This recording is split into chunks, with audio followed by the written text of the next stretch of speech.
du plaisir dans mon cœur. Aujourd'hui et demain, un groupe d'élus, de scientifiques et de responsables des services techniques parcourt le département pour parler de l'érosion, de l'affaissement des falaises ou de leur instabilité et surtout pour parler de solutions. Regardez.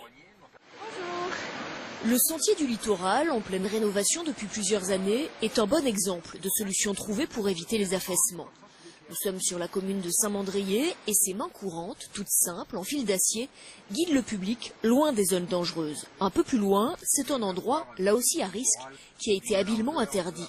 On canalise les usagers dans une portion de sentier, dans une portion de terrain dont on sait qu'elle est stable. Et c'est le type d'aménagement utilisé par le Conservatoire du littoral pour mettre en défense des aires de revégétalisation. Du côté de la Mitre, c'est l'entièreté du chemin qu'il a fallu refaire.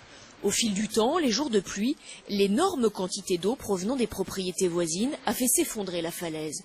Aujourd'hui, cette eau est guidée et la falaise réparée. La solution, elle est de conforter le versant sur la partie la plus dégradée, c'est-à-dire la partie supérieure, avec un filet haute résistance qui a été calculé en termes de géotechnique.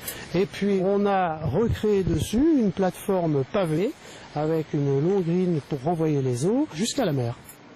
Aux manettes, l'ONF, qui endosse là un costume de spécialiste de gestionnaire de l'érosion. On a une certaine expertise à la fois dans le domaine du littoral, dans le domaine de la restauration des terres en montagne, et ici on intervient comme maître d'œuvre. 2 jours complets sur le terrain qui permettent à ceux qui décident de mieux comprendre ces enjeux. En général, on nous envoie des paquets cadeaux de 100 pages d'études très complètes, mais on n'est jamais sur le terrain. Là, on a les deux, on a l'expression des études et on voit physiquement sur le terrain ce qui est inscrit dans ces études. Le sentier du littoral parcourt 47 km sur TPM et chaque année, ces réparations coûtent en moyenne 700 000 €. Voilà, c'est la fin de cette édition. On se retrouve demain avec, je l'espère, un peu plus de soleil dans le ciel. Journée sous les nuages demain avec un léger vent sud-ouest. Les températures matinales sont comprises entre 12